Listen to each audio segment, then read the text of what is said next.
ఈరోజు గణతంత్ర దినోత్సవం వేడుకలు చేసుకుంటున్నాం.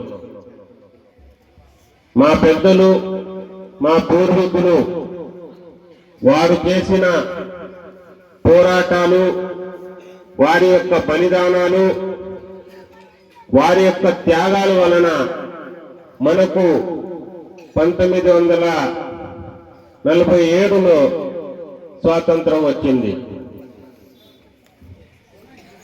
మరి ఈ గణతంత్ర దినోత్సవము మన స్వాతంత్రానికి సంబంధం ఏముంది, ఏ విధంగా అయితే మనం స్వాతంత్ర దినోత్సవం చేసుకుంటున్నామో అదే అంటే మన పెద్దలు, మన పూర్వీకులు బ్రిటిష్ వారితో పోరాడి ప్రాణ త్యాగాలు చేసి స్వాతంత్రం సాధించుకున్నారు.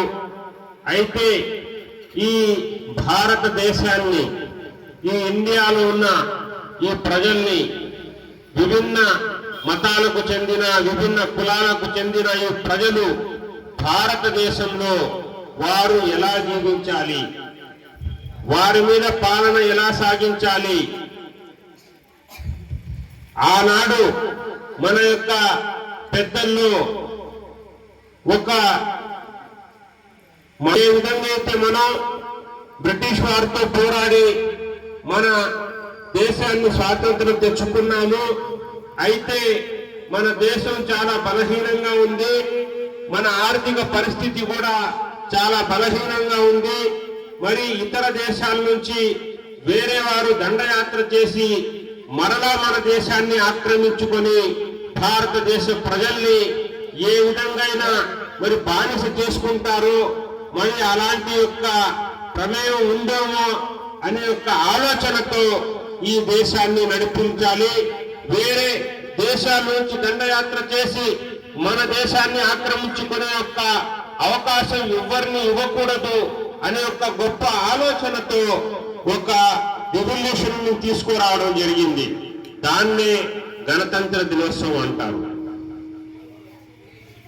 గణతంత్ర దినోత్సవం కోసం ఏ విధంగా అయితే మన పెద్దలు ఎంతో కృషిపడి ఇతర దేశాల నుంచి కూడా అక్కడ యొక్క పాలనలు ఏ విధంగా ఉంటాయో, అక్కడ రాజ్యాంగం ఏ విధంగా లిఖించబడ్డాయో వాటన్నింటిని సేకరించి మన దేశంలో విభిన్న మతాల ప్రజలు, విభిన్న కులాల ప్రజలు ఇక్కడున్నారు, వారందరికీ సరి అయిన న్యాయం ఎక్కడ జరగాలి, అందరికీ ఇక్కడ విద్య అందాలి, అందరూ అభివృద్ధి చేయాలి.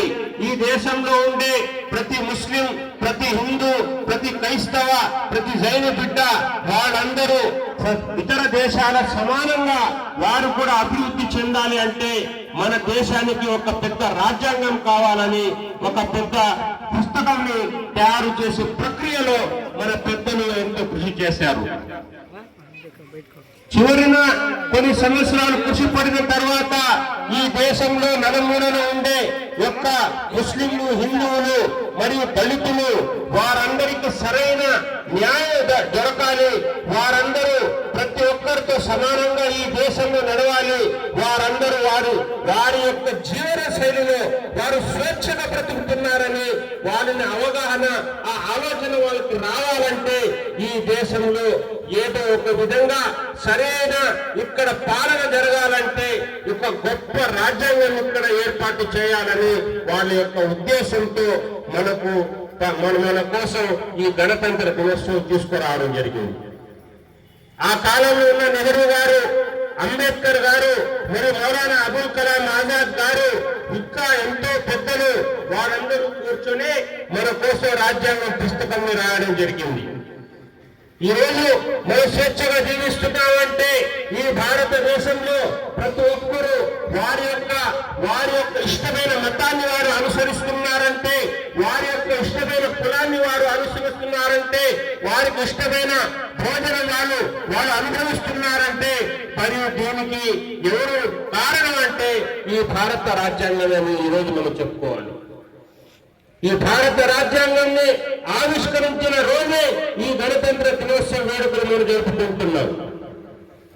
గతంలో ఏ విధంగా అయితే బ్రిటిష్ యొక్క పాలకులు రాకముందు ఒకవేళ కొన్ని సందర్భాల్లో బ్రిటిష్ పాలకులు మన దేశాన్ని విడిచి వెళ్ళిన తర్వాత కూడా ఇక్కడ ఎన్నో రకాలుగా ఇక్కడ దళితుల మీద, ఇక్కడ దళిత ముస్లింల మీద కూడా రకరకాలైన దాడులు, వారిని దూరంగా పెట్టడం, ఇవన్నీ ఎన్నో సంఘటనలు జరిగాయి.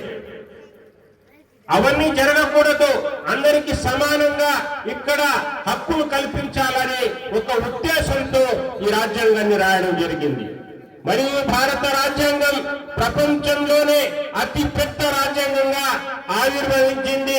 ప్రపంచంలో ఉన్న అన్ని దేశాలు కూడా మన రాజ్యాంగాన్ని గుర్తించాయి. సోదరులారా, మరి ఈ రాజ్యాంగాన్ని ఏర్పాటు చేసేదానికి ఎంతో మంది ముస్లింలు కూడా సహకరించారు.